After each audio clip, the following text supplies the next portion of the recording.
Buenas tardes, mi nombre es Andrés y hoy vamos a hablar de algo que hemos visto en las noticias, pero que muy poca gente sabe cómo funciona. Vamos a hablar de una negociación de fusiones y adquisiciones. Vamos a ver cómo es que realmente ocurren, qué pasa, cómo es el proceso y qué conversaciones se tienen en el lugar. Vamos a utilizar un caso en concreto. Vamos a utilizar la adquisición de Cafenio por parte de FEMSA.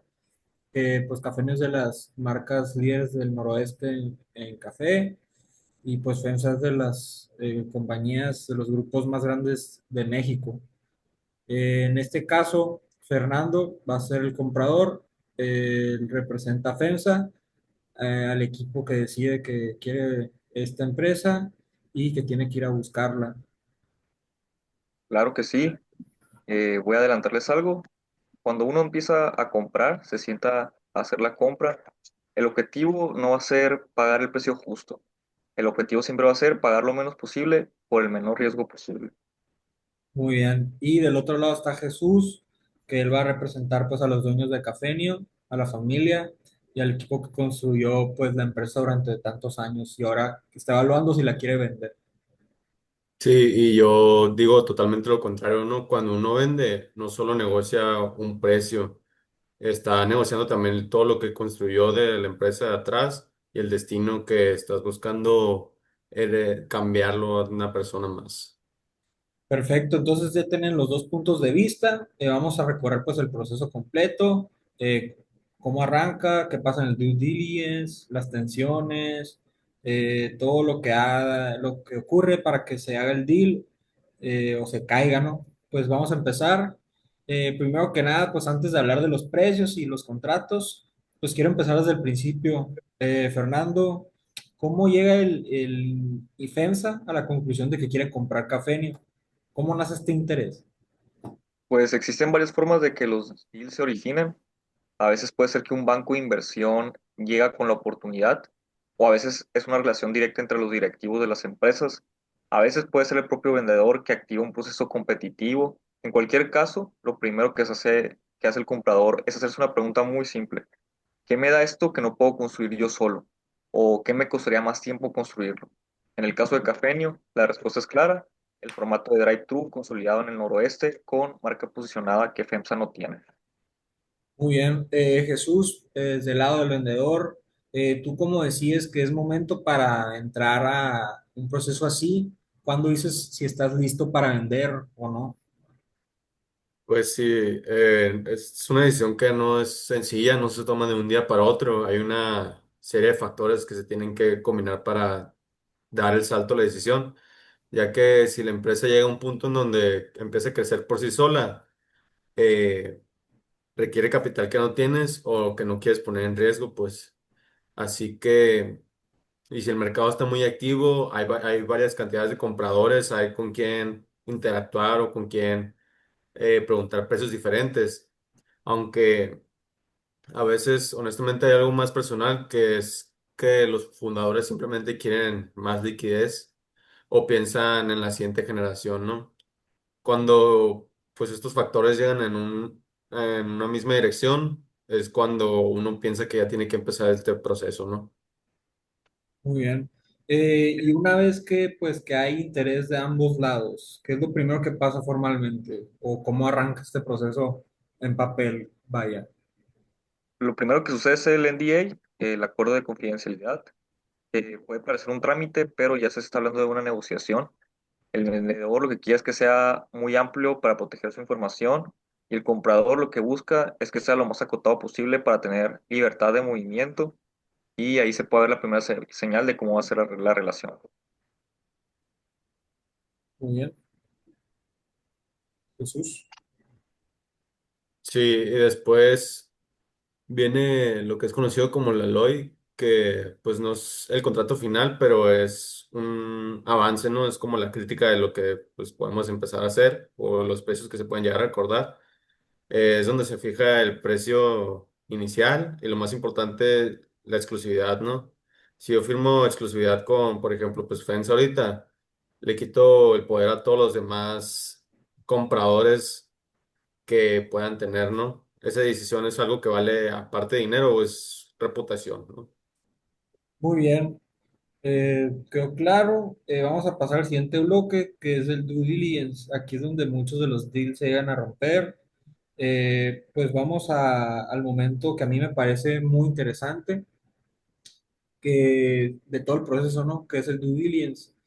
Fernando, desde el lado del comprador, desde el lado de defensa, ¿qué estás buscando realmente cuando entran a revisar una empresa? Muchas veces la gente cree que el due diligence es para confirmar que todo está bien, pero es más para encontrar razones para que se baje el precio o para salirse del mismo deal. Se revisa todo, absolutamente todo, lo que es los estados financieros, los contratos, los litigios, la situación laboral, la fiscal, la ambiental. Lo que se busca es que no exista nada que esté escondido, como esqueletos en el closet, que el vendedor no mencione desde la presentación inicial. Mm, yo pienso que esa descripción es un poco injusta, ya que el vendedor no llega al due diligence para esconder cosas, sino que existe una tensión real, porque dentro pues tienes información sensible, clientes importantes, tus márgenes, contratos que no quieres poner en riesgo, y estas cosas las tienes que compartir con alguien que todavía no sabes si va a cerrar el contrato o el deal. Y es simplemente que está usando el proceso para conocer por dentro la empresa. Muy bien. Una pregunta. ¿Qué tipos de hallazgos son los que realmente reabren la negociación? O sea, ¿qué encuentran? ¿Qué cambia el número? Pues? Pues las más comunes llegan a ser los pasivos laborales que no están registrados, los contratos de arrendamientos de locales que tienen cláusulas de cambio de control, es decir, que si la empresa se vende, el arrendador pueda rescindir el contrato, litigios fiscales pendientes, o que algo que parece menor, que no es tan grave, pero sí lo es que el 40% de las ventas dependan de dos o tres clientes que se tienen una relación personal con el fundador de la empresa y que podrían irse en caso de que este mismo se vaya. Sí, en caso pues de encontrar estos hallazgos se convierten en una conversación muy incómoda, ¿no? Empieza a dificultar más la plática uno a uno y el comprador llega y dice que pues encontraron tal cosa y necesitan ajustar el precio. El vendedor lo vive como una traición porque piensa que ya habían acordado un número, pues. Esa fricción es donde se prueba si hay la confianza suficiente para llegar a cerrar un precio justo. O sea, entonces el due diligence no solo es revisar números, también es como una prueba de la relación entre las dos partes, puede decirse. Sí, exactamente. Los deals que pasan del due diligence son los que tienen una relación, pues de base, pues lo que necesitas. Los que se caen casi siempre es porque alguien sintió que le hayan ocultado algo intencionalmente.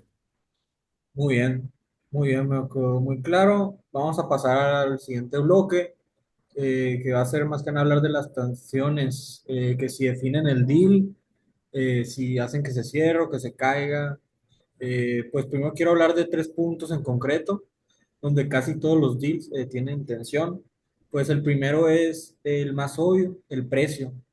Fernando, tú como ofensa, ¿cómo se negocia el gap entre lo que el comprador quiere pagar y entre lo que el vendedor pues quiere recibir, ¿no? Ujú. Pues lo que hace el comprador es que va a evaluar lo que se existe hoy en día, todos los flujos actuales, los activos, las sinergias que se puedan ver.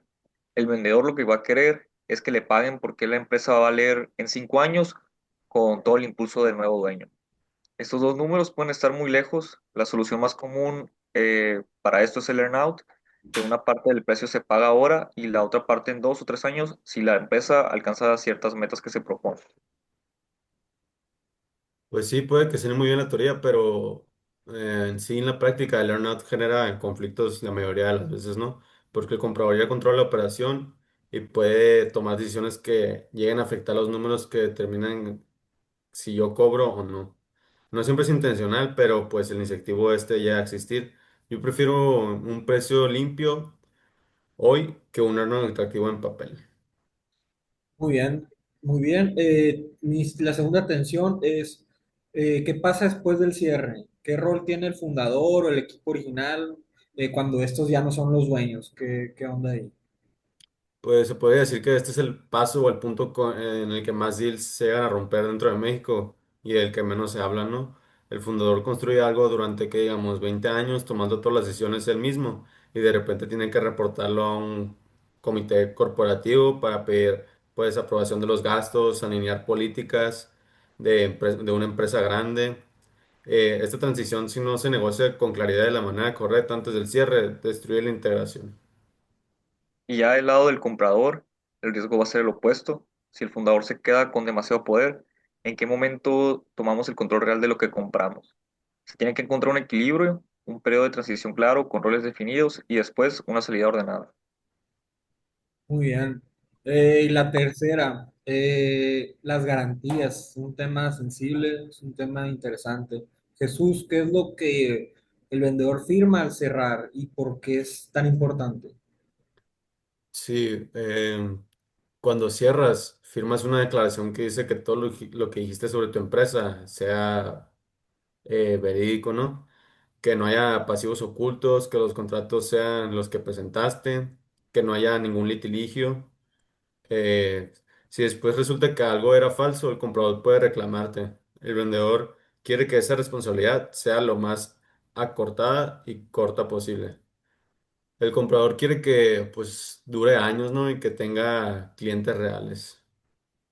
Y una herramienta que se está usando cada vez más es el Rep and Warranty Insurance, un seguro que cubre al comprador si el vendedor incumplió alguna declaración. Eso a veces desbloquea deals porque le quita presión al vendedor.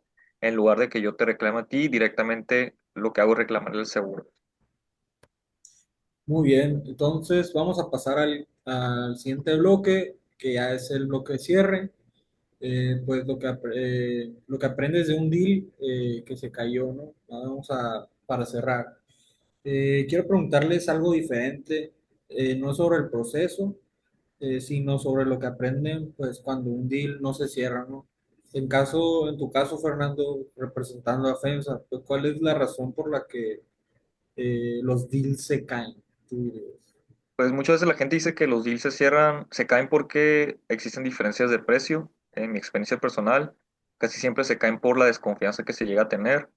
Hubo un hallazgo en due diligence que el vendedor no recordó mencionar, un comprador que usó el proceso para espiar a la competencia y nunca tuvo intención real de cerrar. La confianza siempre termina siendo el activo más frágil de toda de toda la negociación. Sí, y hay una regla muy fácil que muchos olvidan, es que los vendedores muchas veces la aprenden a la mala, ¿no? Pero nunca hay que negociar con un solo comprador, ¿no? Porque si FENSA sabe, en este caso, que es el único interesado, ellos van a tener todo el poder sobre la negociación, ¿no? Porque van a ser los únicos compradores. El trabajo del vendedor antes de abrir el proceso es crear una competencia real, ¿no? Y así tener más opciones de compra, y eso va a cambiar completamente la dinámica de la venta. Muy bien, entonces, pues puede decirse que el resumen es que el M&A, el proceso importa pues tanto como el precio, quien lo controla, los tiempos, la información y la narrativa, puede decirse que controla el deal.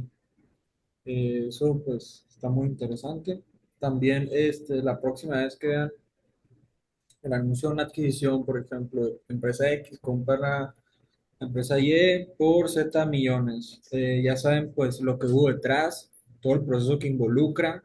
Esto pues lo resumimos a grandes rasgos, pero obviamente toma meses, toma mucho tiempo para poder definir todo esto y tiene que haber mucha gente involucrada, analistas, especialistas, para que todo salga bien para ambas partes, ¿no? Como le comentaron, due diligence, earn out, cosas de los fundadores, reportes y todo eso debe ser considerado y debe ser estudiado. El número del titular, pues es solo el final de la historia, ¿no? Puede decirse. Gracias, Fernando. Gracias, Jesús. Y a los que nos estén escuchando, nos veremos pronto en el próximo episodio. Muchas gracias, Andrés. Jesús, ya saben, si tienen una empresa que quieran vender la FEMSA, ya saben cómo empieza la conversación. Sí, gracias igualmente.